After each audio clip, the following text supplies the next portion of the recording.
Qué tremendo salmo. La verdad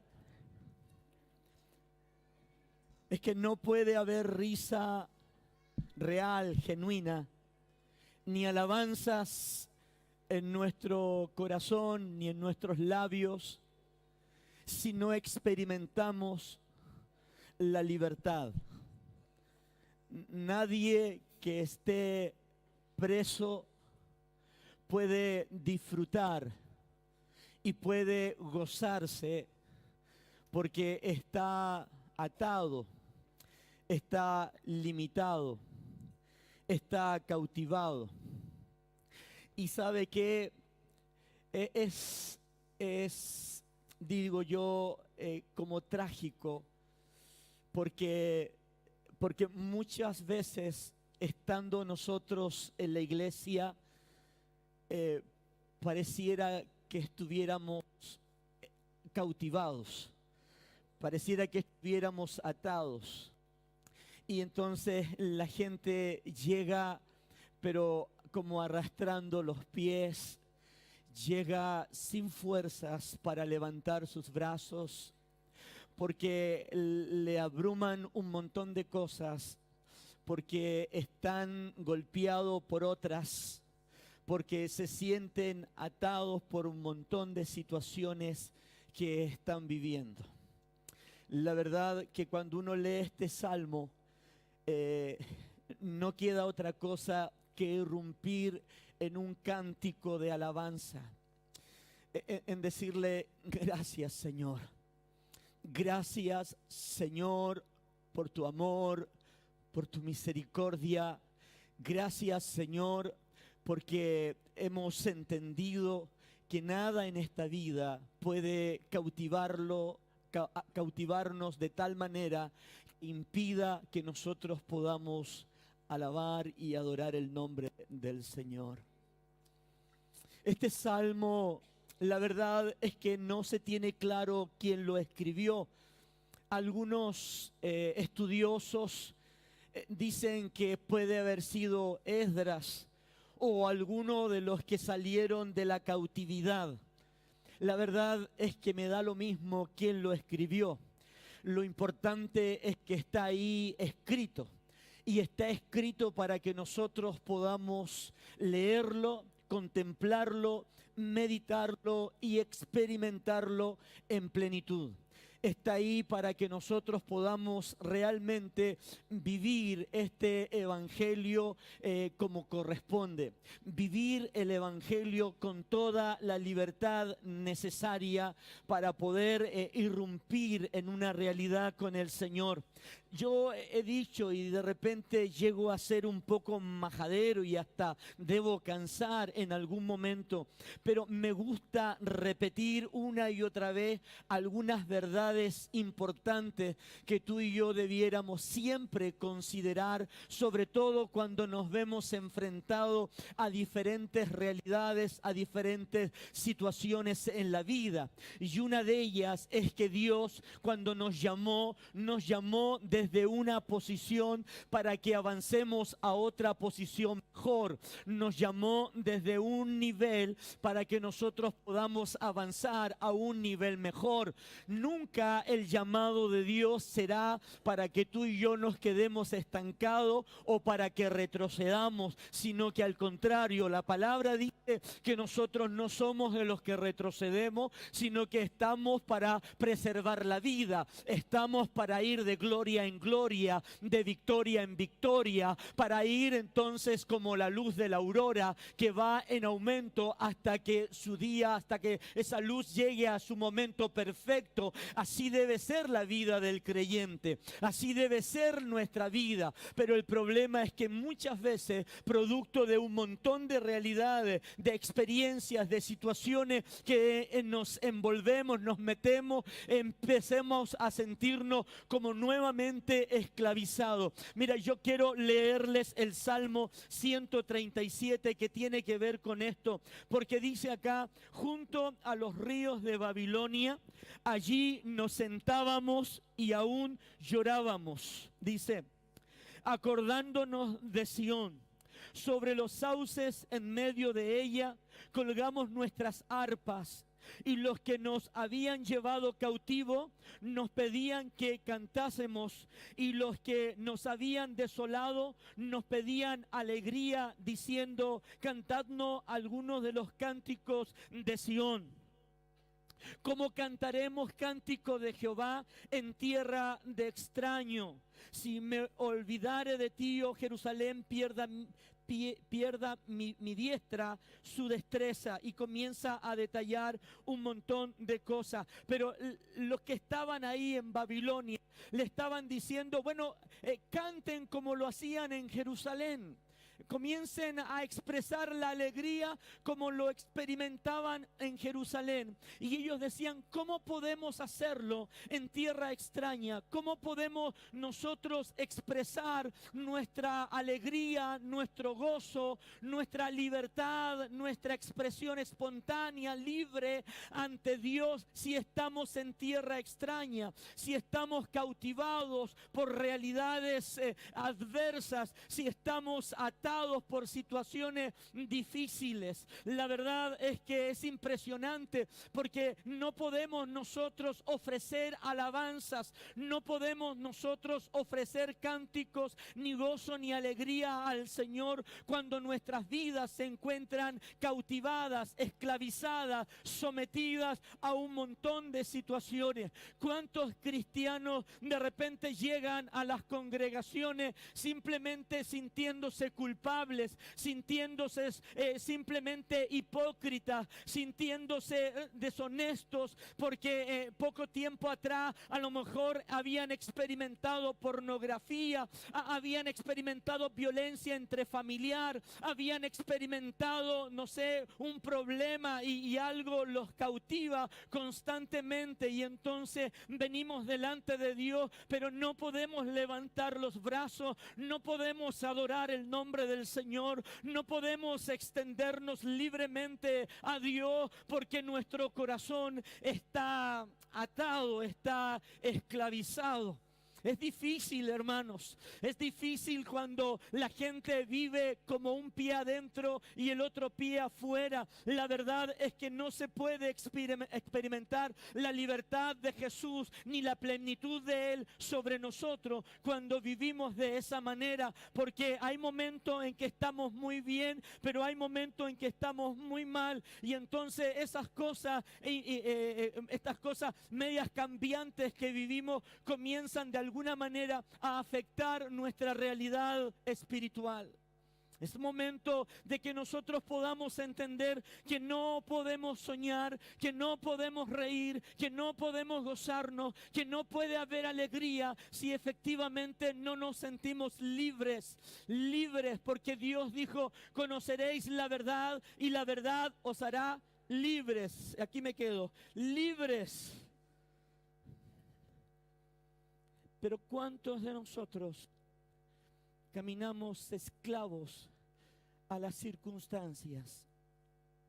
¿Cuántos de nosotros nos llega una noticia y pareciera que se nos acabó el gozo? Pareciera que se nos acabó la alegría. ¿Cuántos de nosotros, cuando quedamos cesantes, se nos acabó la dicha, se nos acabó la alegría? Ya no hay cántico, ya no hay alabanzas en nuestro corazón. ¿Cuántos de nosotros, porque a lo mejor estamos viviendo una situación muy complicada, muy difícil, perdemos de vista el foco, nuestra atención, que es Jesucristo? ¿Cuántos de nosotros comienza, en vez de haber alabanzas, hay queja alabanza en nuestras vidas, y solo esperamos a expresar una rabia interna por lo que estamos experimentando o viviendo? Pero la palabra dice: cuando logramos nuestra libertad, cuando logramos salir de la cautividad, entonces seremos como los que sueñan. La verdad es que hoy día nuestra sociedad ha perdido la pasión por soñar, ha perdido, todo le da lo mismo, nada le importa. Solo vive en el presente sin ninguna proyección hacia el futuro, porque están atados a un montón de cosas que según ellos no están atados. La gente normalmente dice, no, si yo lo puedo dejar cuando yo quiero. El otro día conversando con una persona y hablábamos de que él podía fumar cuando quisiera marihuana. Entonces me dijo, yo no me siento esclavo de esto. Y yo le dije, entonces si no te sientes esclavo de ella, déjala ahora. Es que me gusta, no es que te guste, es que estás esclavo de ella. Ya no puedes dejarla porque ella te produce un bien, entre comillas, y te has hecho esclava de ella. Entonces el problema es que la gente de repente dice, no, si yo puedo servirme unos traguitos nomás. El problema es que se sirve un traguito y luego viene el segundo y luego viene el tercero, el cuarto y luego está un poco desorientado. Está así, pero no por el espíritu, sino que por el espíritu del alcohol. ¿Me entiende? Y entonces la gente dice, no, yo lo puedo dejar, pastor. No, no puedes. Necesitas de un espíritu superior para que te ayude a librarte de aquellas realidades. Usted y yo debemos entender que no podemos expresar la libertad de Cristo si nosotros no somos libres. Nosotros manifestamos exteriormente, porque mira, mucha gente tratamos de andar alegres, de ser siempre una sonrisa, pero al final lo que se detecta es lo que está dentro, en tu interior. Los niños, por ejemplo, son los menos posibles de engañar porque ellos perciben mucho más allá de nosotros, porque nosotros como que andamos volando bajo, ¿no entiende? Y entonces los niños son como muy perpicaces en las cosas y ellos observan. Tú te puedes estar riendo, pero ellos saben que tu corazón está llorando. Y Dios quiere que tú puedas soñar. Dios quiere que tú puedas soñar. Que las situaciones que hoy día tú puedas estar viviendo, que las adversidades que te golpearon o te van a golpear más adelante, no te quiten la posibilidad de seguir adorando, bendiciendo el nombre del Señor. Que nada quite eso. ¿Sabes tú que todo lo que el sistema de este mundo quiere provocar, que todo lo que el sistema de este mundo quiere hacer contigo es sacarte de la carrera? Es sacarte de la carrera. Y ahí es donde usted y yo debemos ser sabios, entender que las situaciones son circunstanciales, momentáneas, no son eternas. Lo único eterno es la palabra del Señor. Lo único que perdura en el tiempo siempre será la palabra de Dios. Por lo tanto, si usted está aferrada a esa palabra, en dientes y muelas, agarra de esa palabra, cualquier situación, por muy difícil que venga, usted no se va a apartar, usted va a resistir. Y entonces usted seguirá soñando y seguirá alabando el nombre del Señor. Pero desgraciadamente hoy día contamos con una cantidad de creyentes que están esclavizados a la pornografía, esclavizados al alcohol, esclavizados a la mentira permanente, esclavizados al adulterio, esclavizados a un montón, a la masturbación, esclavizados a un montón de realidades. Y perdónenme que hable de esta forma porque no hay otra palabra.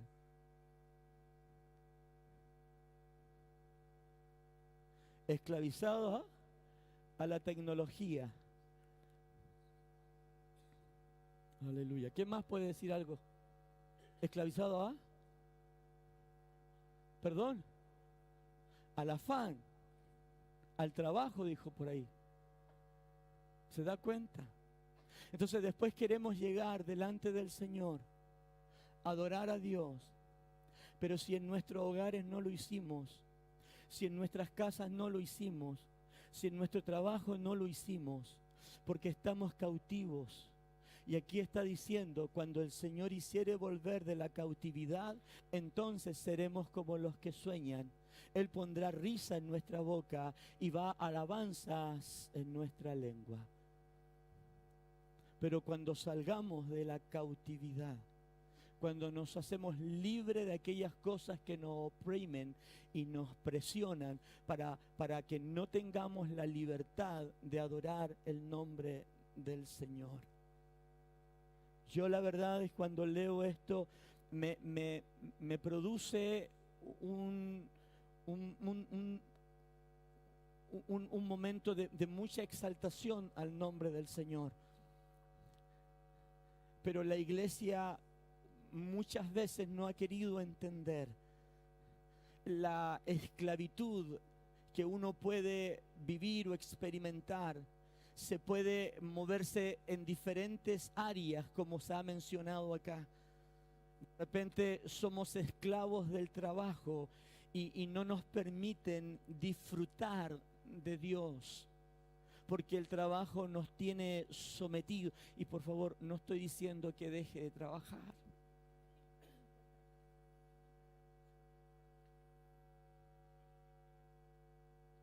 ¿Perdón? No, lo que yo estoy diciendo es que no puede haber nada que te impida servir, adorar, honrar el nombre del Señor. Nada puede cautivarte de tal manera que pueda cerrar tu boca y pueda quitar el gozo de tu corazón. Nada puede producir aquellas cosas. Dice en el 5, y los que sembraron con lágrimas, con regocijo, sembrarán. Usted tiene que entender que ellos pasaron 70 años de esclavitud. 70 años sumergido en una realidad totalmente distinta, ajena, perversa a la que ellos tenían la experiencia de vivir. Ellos estaban siempre en una actitud de adoración. Ellos tenían una cercanía con Dios porque estaban en la ciudad de Dios, porque estaban en el templo de Dios, y toda su vida estaba en son a esa realidad, a esa vida en Cristo Jesús. Pero abruptamente los sacaron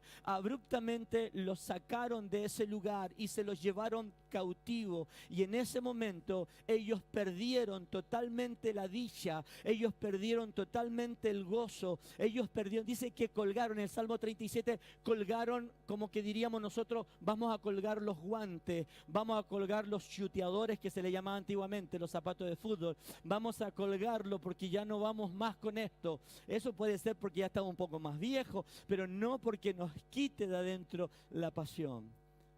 Yo todavía no cuelgo los zapatos de fútbol, aunque algunos hermanos quieren que los cuelgue, pero no los voy a colgar.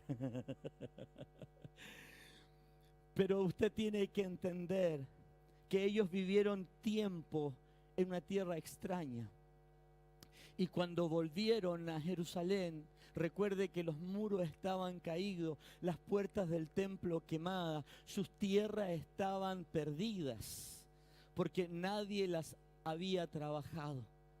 Entonces, obviamente que en el momento de reanudar todo el trabajo, ellos seguramente al momento de trabajar la tierra, iban sembrando e iban llorando, porque era una cuestión dolorosa, difícil de contemplar.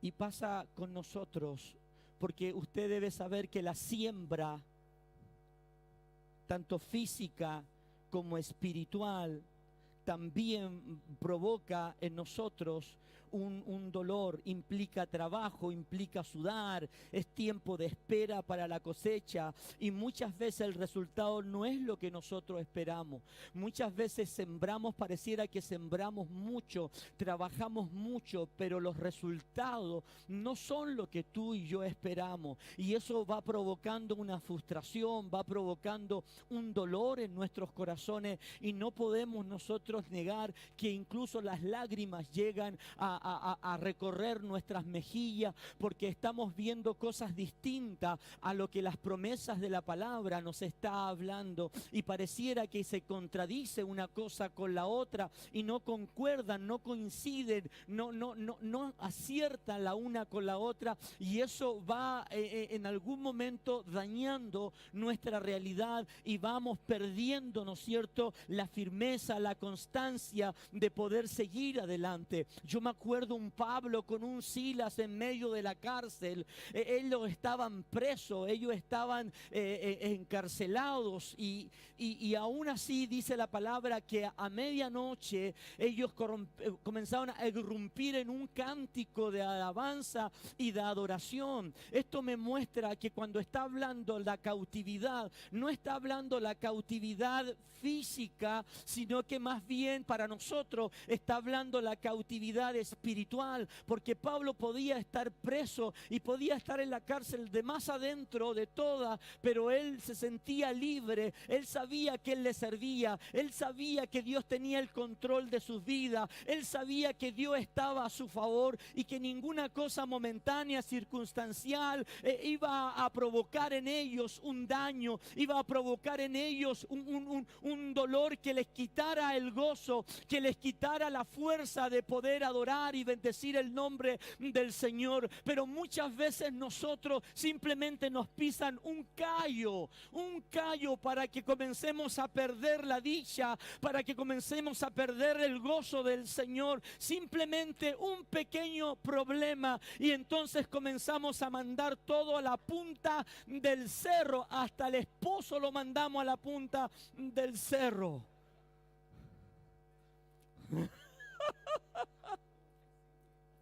¿Cómo es posible?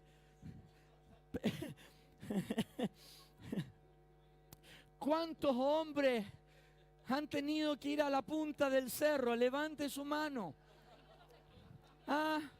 Levante su mano, sí.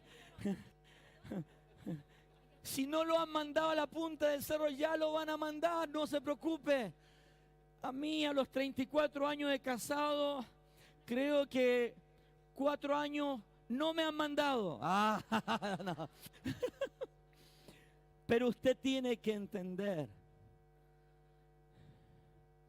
que no importa lo que tú puedas estar viviendo, porque hay algo que está por sobre eso, que es la voluntad del Padre y la conciencia de que Él tiene el control de tu vida. Hermanos, yo quiero que usted pueda escuchar, oír bien esto. Oír bien esto. El problema que se le venga, escúcheme bien. Escúcheme bien.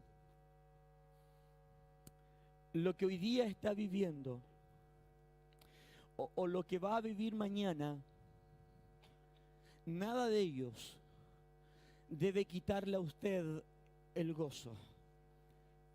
Puede seguir haciéndolo con lágrimas, no hay problema, pero no lo deje de hacer. ¿Me entiende? Spurgeon dice, ay, ¿cómo me salió? No, si yo hablo inglés ahora. Spurgeon, es día domingo. Spurgeon decía que las lágrimas eran las oraciones líquidas que regaban continuamente nuestras siembras y que hacían recordar a Dios que Él era el que daba el crecimiento. Por lo tanto, no se sienta mal o avergonzado cuando muchas veces su oración, su clamor está empapado de lágrimas. Creo que son las más potentes. Yo la he experimentado. Hay veces que me meto a orar al Señor y no alcanzo a pronunciar palabra lógica cuando comienzo a llorar. Y no paro ahí de llorar. ¿Será que estoy más viejo, que lloro más seguido? No sé, pero pucha que lloro ahora. Mi esposa. Y entonces hay momentos que solamente mi oración es un charco, como David estoy ya, es un charco de lágrimas. Después simplemente me seco las lágrimas, me trato de poner más compuesto y salgo de ese lugar de oración, voy al baño, me lavo la cara y sigo riendo y sigo gozándome. Porque dice la palabra que los que sembraron con lágrimas cosecharán con regocijo. Y creo que es necesario que usted entienda, primero, que la esclavitud es algo interna. Pablo estaba cautivo físicamente, pero jamás lo cautivaron internamente, porque él sabía a quién le servía. Por lo tanto, si en usted hay cosas que la están o lo están esclavizando, es tiempo que comience a desechar aquellas realidades, porque te digo, tu vida va a ser miserable si no logras librarte de las cosas que te están esclavizando. Yo vivía un evangelio esclavizado, porque estaba esclavizado a realidades. Y entonces los días sábado como que quería colocarme a cuenta con Dios para poder llegar el domingo y no se levante ningún profeta a decirme tal o cual cosa, sino que mientras esté a cuenta con Dios, yo sé que Dios no lo va a sacar. Y esa era mi vida por tiempo en el evangelio. En la semana vivía de una manera, el sábado me arrepentía y el domingo llegaba a la iglesia a adorar al Señor, pero ese momento era el más miserable de mi vida,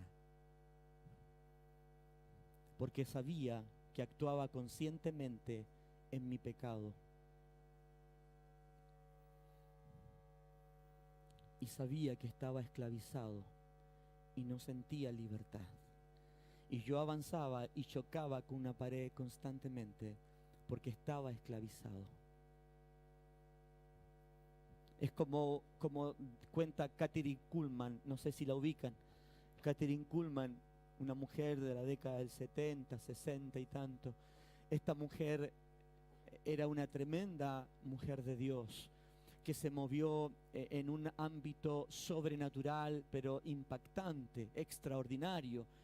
Pero en un momento, con toda la realidad del Espíritu y de la palabra que ella tenía, se flechó con un pastor que era casado y comenzó a vivir con ese pastor, provocando un divorcio, una separación, una ruptura familiar por otro lado. Ella era soltera, estaba en fornicación, él era casado, estaba en adulterio. Y empezó a vivir con él, y ella siguió en el ministerio y siguió obrando milagros, pero que al cabo del tiempo pareciera que iba menguando tal realidad, hasta que un día ella caminando se encuentra en una calle sin salida, y entonces el Señor la confronta de esa forma: tú estás caminando en una dirección sin salida porque vives esclavizada. Ella aparentaba una vida devocional, ella aparentaba una vida de libertad, pero en su interior estaba esclava a la fornicación. Y ahí tuvo que decidir, aun cuando amaba a ese hombre, decidió por Cristo. Tú puedes amar tu pecado, pero es tiempo que decidas por Cristo. Los avivamientos, lo primero que genera en nuestras vidas es santidad. Es provocar nuestro interior, nuestras vidas, a que podamos caminar correctamente de acuerdo a la palabra del Señor. Por eso es que es tan importante el Salmo. Por eso es que estos hombres pudieron decir que cuando el Señor hiciere volver de la cautividad, entonces seremos como los que sueñan. Porque si tú vives esclavizado, no puedes soñar, no puedes proyectarte en Cristo, porque hay algo que te tiene amarrado, te tiene sujeto. El verso 6 dice así: irá, porque mira, al principio en el 5 decía de esta manera: los que sembraron con lágrima. Está hablando de una multitud, está hablando en plural, está hablando en plural, está hablando en más personas. Pero cuando vemos el verso 6, está hablando de la persona: irá andando. Y qué interesante esto, porque lo primero que tiene que producir en medio de cualquier realidad que tú estás viviendo, tienes que seguir andando. No puedes detenerte. El detenerte significa retroceder. El detenerte significa que estás perdiendo terreno, estás perdiendo el avanzar, estás perdiendo el estar en los tiempos de Dios. Cuando tú te detienes, estás entonces impidiendo que la palabra y que el Espíritu de Dios venga a producir sobre tu vida lo que Él quiere hacer contigo. Por eso dice que irá andando, y tiene que ver con el sembrar, tiene que ver con la predicación, tiene que ver con el evangelismo. Nada puede callar tu boca, nada puede impedir que tú sigas hablando de aquel que te sacó de las tinieblas a la luz admirable para que anuncies sus virtudes. Nadie puede detenerte. El problema es que la iglesia ha caído en un engaño del diablo, que cada vez que estamos mal nos apartamos, cada vez que estamos mal entonces nos aislamos, cada vez que estamos mal no cantamos, cada vez que estamos mal no predicamos, cada vez que estamos mal nos aislamos entonces ¿qué te pasa? No, nada, estoy bien, pastor. No puedes estar bien si no tienes la habitualidad de congregarte. No puedes estar bien si no tienes la pasión de Cristo en tu corazón para predicar a Cristo a otras personas. No puedes estar bien si no sale de tu boca la pasión por Cristo Jesús. No puedes, hermanos. Por eso dice que a pesar de todo, dice, irá andando.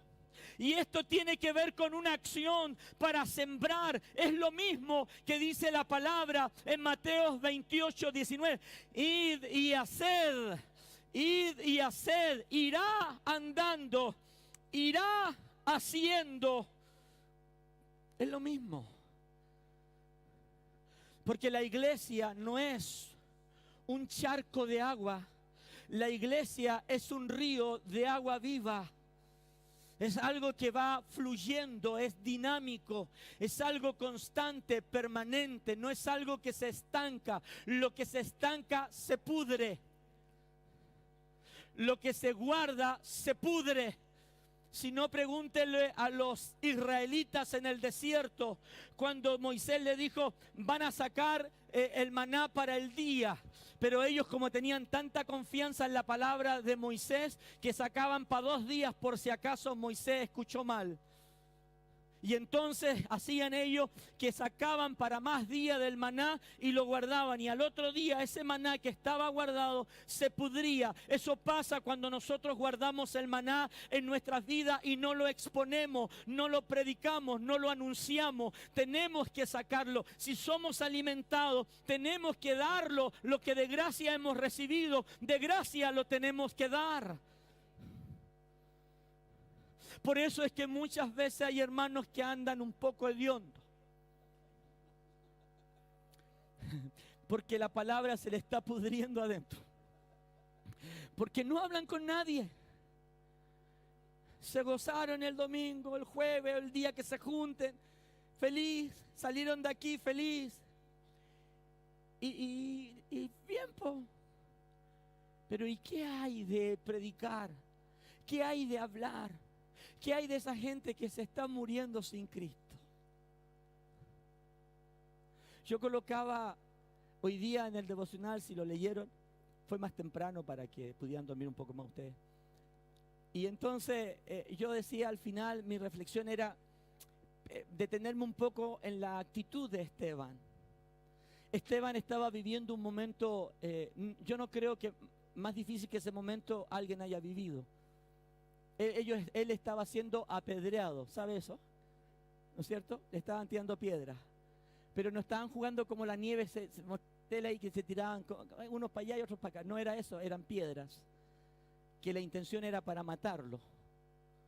Y él en ese momento podría haber dicho, ¿dónde estoy por la causa de Cristo? Él podría haber dicho un montón de cosas. Podría haber exigido sus derechos. Bueno, ¿no soy un hijo de Dios? Mira cómo me tienen. ¿Sabe lo que hace él? Perdónalos, porque no saben lo que hacen. No les consideres este pecado. No les tomes en cuenta lo que están haciendo conmigo, Señor. No, no, por favor, no lo sumes en el libro. Porque están caminando en ignorancia. Y yo les ponía ahí que de repente encontramos a un chico gay, lesbiana, no sé, transexual, y nos dice alguna cosa, y nosotros lo primero que decimos, ¿qué tenés? Retuta tu tata. Y Esteban lo que dice es, Señor, no les considero. Ahora, no estoy diciendo avalar pecados, por favor, porque no se malinterprete. No estoy de acuerdo con toda esta cuestión ideológica de género. No estoy de acuerdo para nada, como no estoy de acuerdo con la mentira, como no estoy de acuerdo con el adulterio, como no estoy de acuerdo con la fornicación, como no estoy de acuerdo con el orgullo y la soberbia. No estoy de acuerdo con esas cosas. No estoy de acuerdo. Pero no por eso voy a actuar de una manera en que lo único que pretenda es mandar al infierno a medio mundo por lo que yo estoy viviendo. No. Dice que irá andando. Tiene que haber una acción. Nada puede paralizarte. La mayor predicación de Esteban no fue el discurso. La mayor predicación de Esteban es, dijo, Señor, no le tomes en cuenta este pecado. Y estaba Saulo ahí. Y ahí comenzó a gatillar un cambio en Saulo. La máxima predicación de Esteban fue colocar los principios de reino en su vida en el momento en que tenía que colocarlo. Porque usted sabe que usted puede aprenderse de memoria el discurso de Esteban, que fue magistral, y usted puede darlo. Pero la gente lo que va a esperar si es que efectivamente esos principios están internalizados en tu corazón. La mayor predicación de Esteban fueron esa frase, no les tomes en cuenta su pecado. Porque la reacción normal nuestra es pagar mal por mal. Pero dice la palabra, irá andando. Como id por todo el mundo, id y haced. Siempre tiene que ver una acción. No está diciendo, irá andando siempre y cuando no esté viviendo una situación difícil. ¿Eso dice? No. Irá andando siempre y cuando no esté enfermo. ¿Dice eso? No. Irá andando siempre y cuando tenga trabajo. ¿Dice eso? No. O mucho trabajo. No. Dice, irá andando.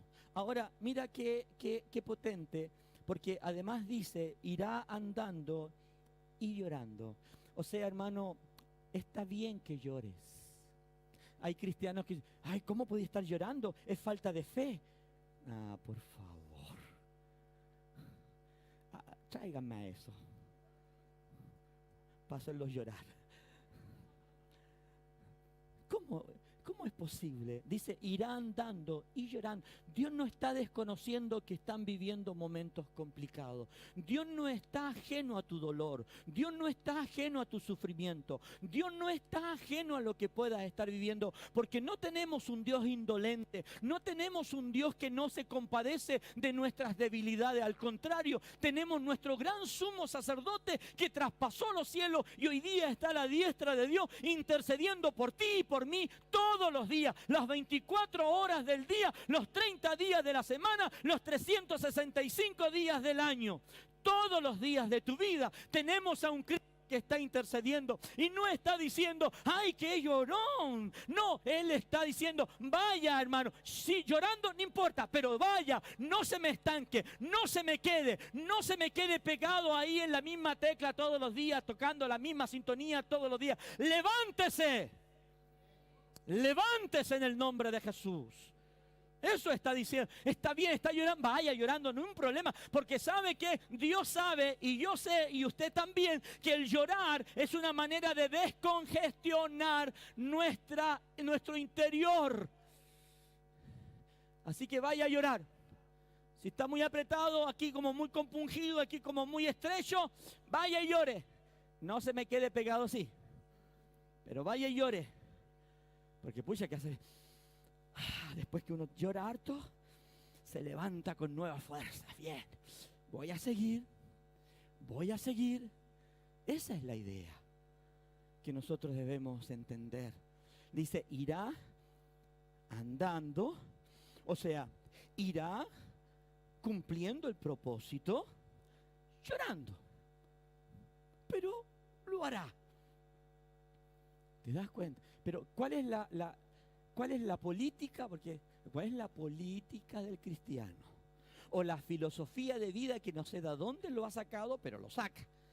Tengo problema, me aíslo.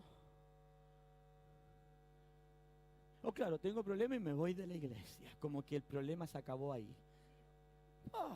Si el problema va conmigo. Me voy de la iglesia porque así no veo más a la hermana o al pastor. Pero va a haber a otro peor que yo. Entonces tenemos actitudes que no son bíblicas. La palabra siempre nos llama a la reconciliación, a la confrontación, al solucionar, al enfrentar, al sanar, no al arrancar. Y lo único que hace el creyente es arrancar. Cuando dice irá andando y llorando, está diciendo, sigue haciendo, sigue cumpliendo tu propósito, sigue cumpliendo el plan y la voluntad de Dios, aunque vayas llorando, no hay problema, llora tranquilo, porque está bien que llores. Jesús lloró. Y María, ¿para qué decir, no es cierto? También lloró. Y me atrevo a decir, aunque no sale la Biblia, y que Dios me perdone, pero dice, yo creo que todos los hombres de Dios lloraron en su momento. Imagínate David,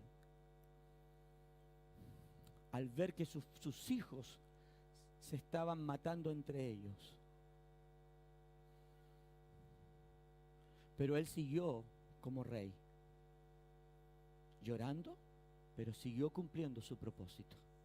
Yo pregunto, hermano, ¿tú estás cumpliendo el propósito de Dios? ¿Estás yendo a pesar que has llorado? ¿O te olvidaste del propósito de Dios y te centraste en ti mismo? Debemos entender entonces que irá andando y llorando. Está bien, vamos, sigamos sembrando, aún con lágrimas, pero sigamos sembrando. El problema no se va a solucionar porque usted deje de hacer la voluntad del Padre. Al contrario, se puede ir agravando el problema, porque cuando buscamos el reino y su justicia, todas las demás cosas se van a añadir. Y cuando nosotros nos enfocamos o nos focalizamos en el propósito de Dios, Dios se focaliza en mi realidad. Pero nosotros queremos al revés, focalízate en mi realidad primero y después yo me focalizo en lo tuyo. No es así, no es así. Por eso es que entendemos mal la Escritura y vivimos un evangelio distorsionado y entonces escuchamos cada barbarie de la gente cuando habla. Es terrible. En la manifestación que fueron hace poco, donde participé, me sentí como raro protestando como cristiano, pero bueno, y estaba ahí. Y de repente me acerqué a un pastor amigo, Sergio Alfaro, que estuvo compartiendo con nosotros acá, y me contaba la experiencia, que un poco más allá un pastor comenzó a predicar y comenzó literalmente a mandar al infierno a Jiménez. Que tiene cara de infierno no quiere decir que se manda al infierno. ¿Por qué? Porque tenemos un mal concepto de lo que es el evangelio. Nos olvidamos que la palabra del Señor es que Él quiere que todos vengan al arrepentimiento. El anhelo de su corazón es que ninguno se pierda, aunque sabemos que algunos van a perderse. Pero el anhelo de Dios es que ninguno se pierda. Y cuando dice ninguno, agarra a todos estos chicos y llama a algunos más adultos también. Entonces, cuidado con el lenguaje, cuidado con lo que estamos haciendo. Vamos, sigamos sembrando. En Romanos 8:28 dice, y sabemos que los que aman al Señor, todas las cosas nos ayudan a bien. Esto es, a los que conforme a su propósito son llamados. Entonces, puede ser que estemos viviendo situaciones difíciles, claro, pero entienda que todas las cosas nos ayudan a bien a los que aman al Señor y que hemos sido llamados conforme a su propósito. Entonces, Dios no ha perdido el control de tu vida. ¿Por qué tú pierdes el control de tu propósito? Si Dios no ha perdido el control de tu vida, Dios sigue contigo focalizado, Él sigue ministrando, Él sigue controlando tu vida. ¿Por qué crees que Dios perdió el control? ¿Porque estás viviendo una situación difícil? No, está bien, ora al Señor, llora todo lo que quiera, pero sigue caminando. No te estanques, no te paralices, sigue sembrando la palabra del Señor. La pregunta, ¿por qué lloramos? Simplemente la situación de nuestra vida, lloramos por los conflictos familiares, situaciones económicas, por indiferencia de la gente, por el pecado de otros, porque eso es importante, llorar. Dice, bienaventurados los que lloran, pero lloran por la condición de la sociedad. Nosotros acostumbramos a llorar por lo nuestro, pero no provoca el mismo sentir cuando vemos una sociedad que está corrompida. ¿Sabe lo que provoca? Nos provoca odio o nos provoca rabia, en vez que debiera provocarnos compasión y doblar nuestras rodillas y llorar por ellos. Bienaventurados los que lloran.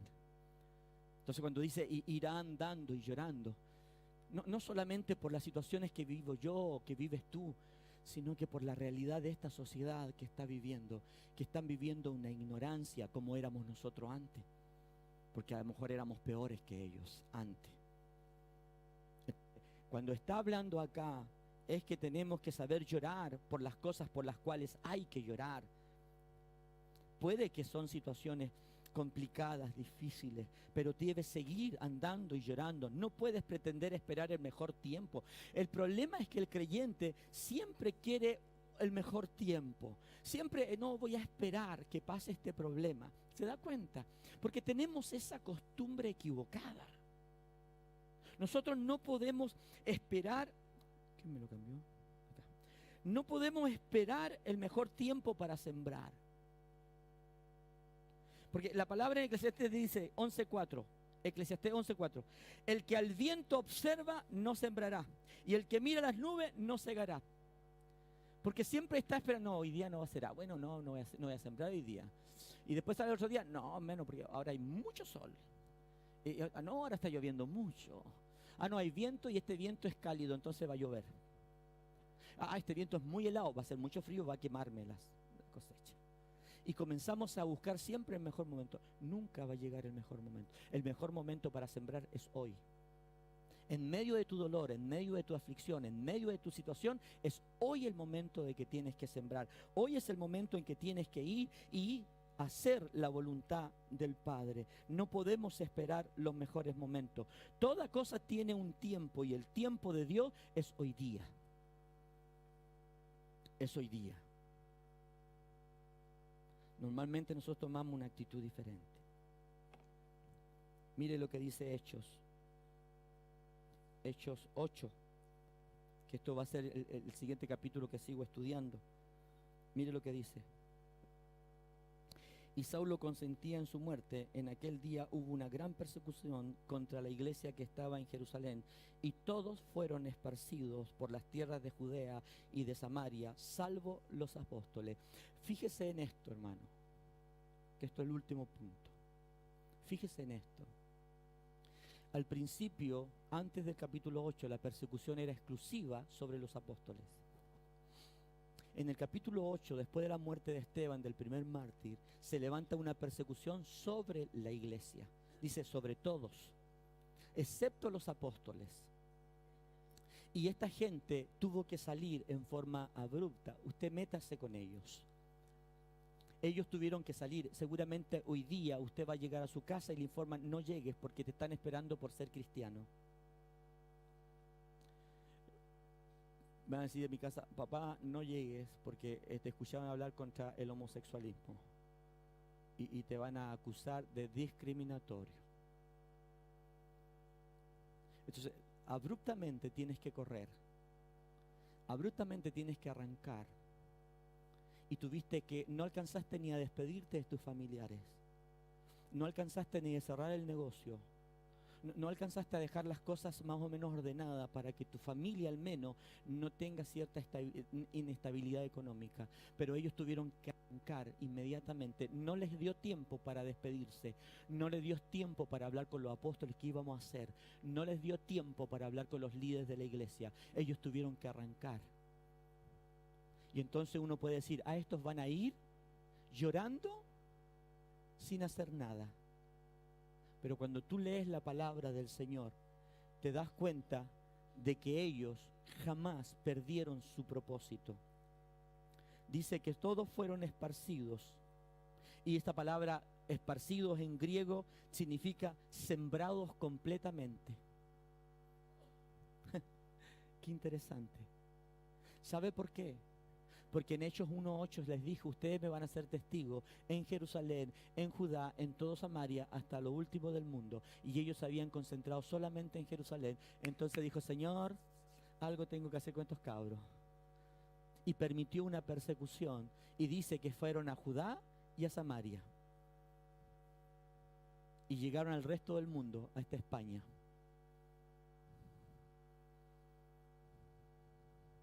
De una u otra forma, tú tendrás que cumplir el propósito. Pero la palabra esparcido quiere decir que ellos fueron sembrados completamente.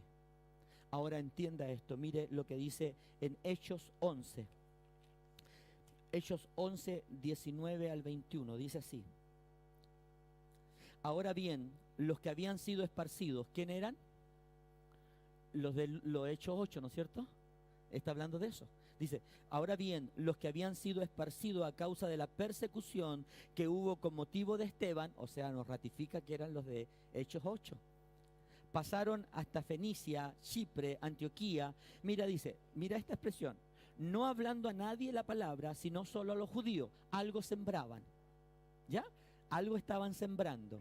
O sea, ellos salieron abruptamente de sus lugares, fueron quitados de sus comodidades, fueron arrancados de sus familias, producto de su fe, pero ellos jamás dejaron de predicar, aun cuando un grupo de hermanos todavía tenía en mente solamente a los judíos. Pero siga leyendo, pero había entre ellos unos varones de Chipre, había entre ellos, ¿entre quiénes? Entre los que fueron esparcidos de Chipre. ¿Qué hicieron ellos? Y de Cirene, los cuales cuando entraron en Antioquía hablaron también a los griegos, anunciando el evangelio del Señor Jesús, y la mano del Señor estaba con ellos, y gran número creyó y se convirtió. Ahora yo pregunto esto, ¿no es eso ir andando y llorando?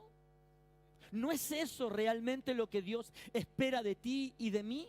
Que aun cuando somos abruptamente sorprendidos por una crisis, por un problema, por una adversidad, nunca ellos dejaron de hacer y cumplir el propósito que Dios les dio. Nunca ellos dejaron de comunicar la palabra. Algunos solamente todavía centrados en los judíos, pero habían otros que también se atrevieron a hablar a los griegos, a los judíos gentiles, a los judíos helenistas, también le hablaron a ellos. Y entonces comenzó a levantarse la iglesia de gentiles que hasta hoy día está levantándose, producto de que hombres y mujeres no se quedaron lamentando su situación, no se quedaron llorando su problema, no se quedaron simplemente quejándose de lo que estaban viviendo, sino que ellos dijeron, está bien, me sacan de este lugar, pero yo voy a ese lugar a predicar, y cuando me saquen de ese lugar, yo voy a ese lugar a predicar, y voy a ir llorando porque me va a doler, pero voy a seguir haciendo la voluntad del Padre.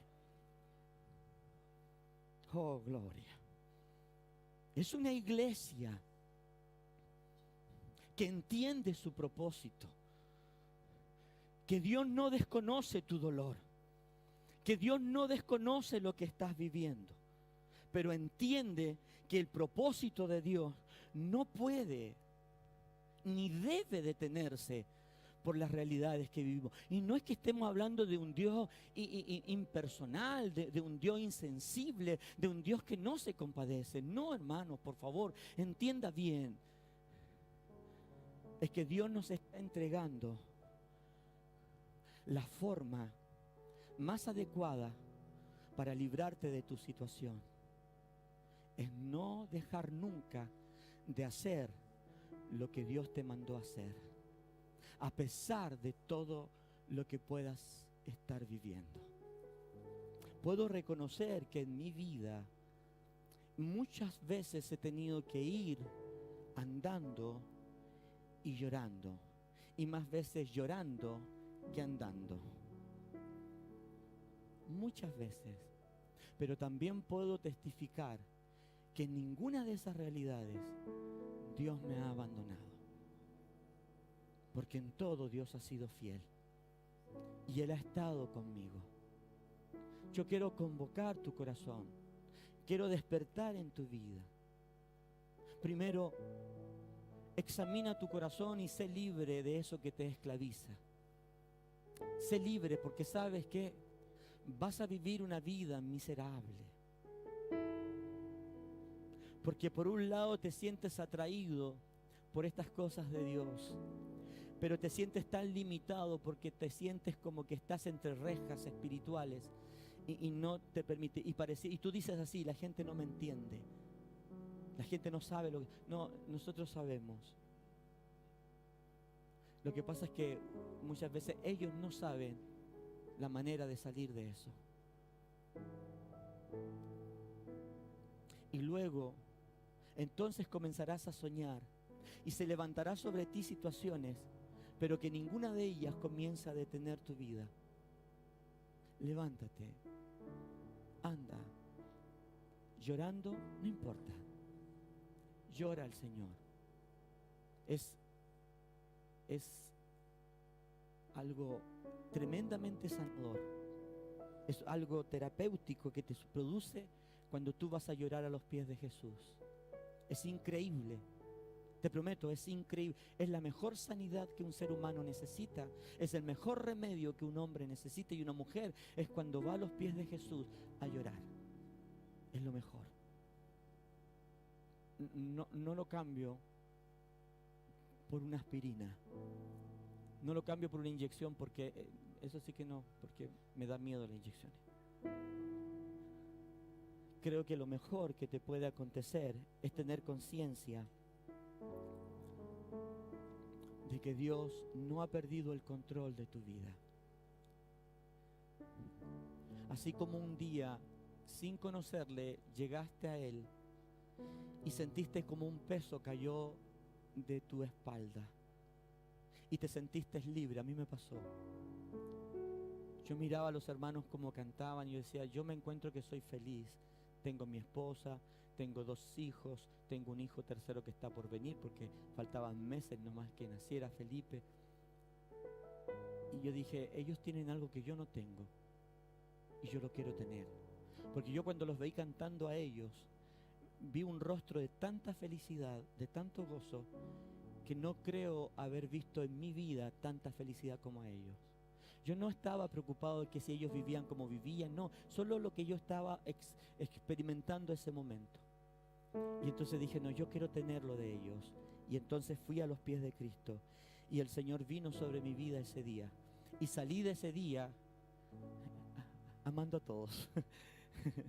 Amaba hasta el árbol que estaba ahí. Decía yo: pero qué lindo, Señor, el árbol que pusiste. No me había dado cuenta que estaba ahí.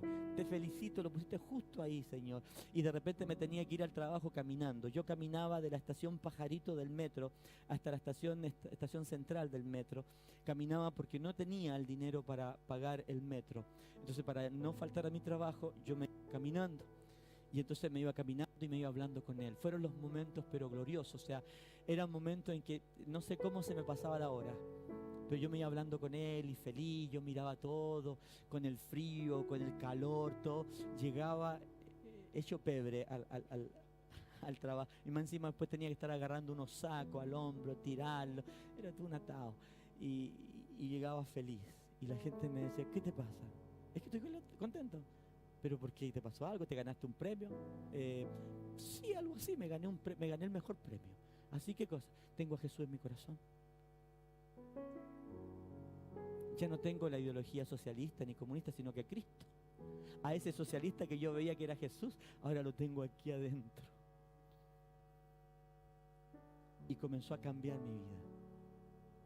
Y ya no me reía por lo absurdo de la vida, no me reía por las groseras de la vida, me reía por algo tan simple como decir: gracias, Señor, hoy día tengo vida, hoy día puedo compartir la vida con otros. Y aunque muchas veces en la casa llegábamos y no teníamos para comer, pero siempre había una suegra al lado. Y decíamos, orábamos con mis hijos y con mi esposa y le dábamos gracias por la sopa de pan que estaba, no, por la sopa que teníamos ahí. Felices. Porque había algo que cambió acá. Pero cuando uno comienza a caminar en el Evangelio, las muchas cosas comienzan a ahogar esa dicha, ese gozo, y comenzamos a mirar la vida de una manera muy crítica y nos olvidamos que Dios está a nuestro favor. Y ahí tenemos que recordar esto: si el Señor hiciese volver la cautividad de Sion, seremos como los que sueñan. Por eso dice que la cautividad se transforme como el Neguet, en abundancia, que no sea estrecha, que no sea limitada. Yo pregunto, ¿qué cosas han impedido en tu corazón el que sigas avanzando? Porque a lo mejor te quedaste llorando y lamentando la situación, pero no seguiste avanzando.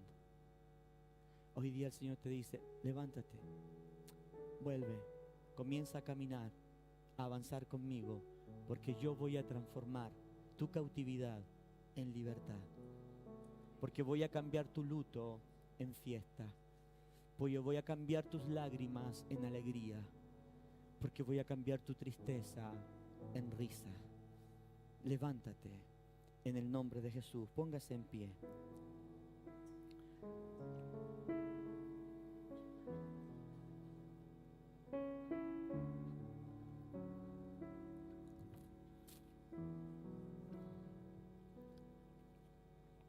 Y cuando terminemos, yo creo que ninguno se me mueva porque vamos a presentar, tengo aquí el nombre, vamos a presentar a Luciana y quiero que ustedes sean testigos de esta hermosa realidad que el Señor nos permite vivir. Qué mejor que en la iglesia de Jesús, donde está la hermandad de Cristo, podamos presentar y los padres dedicar a sus hijos al Señor. Vamos a orar, cierre sus ojos. Yo quiero dejarles la pregunta ahí. Usted puede decir, no pastor, si yo vengo a la iglesia y yo estoy siempre en todas. No estoy diciendo eso. Estoy diciendo, ¿qué hizo que te detuviera y que ya no estás caminando con la dicha, con el gozo, con la alegría que significa tener a Cristo en tu corazón? ¿Qué es lo que ha gatillado en tu vida? ¿Qué es lo que ha impedido que hables con esta libertad que hablábamos al principio? ¿Qué es lo que ha quitado tu sonrisa, tu risa? ¿Qué es lo que ha quitado tu gozo? ¿Qué es lo que ha embargado tu corazón? ¿Qué es? ¿Qué es? Cierra tus ojos. Cierra tus ojos. Cierra tus ojos.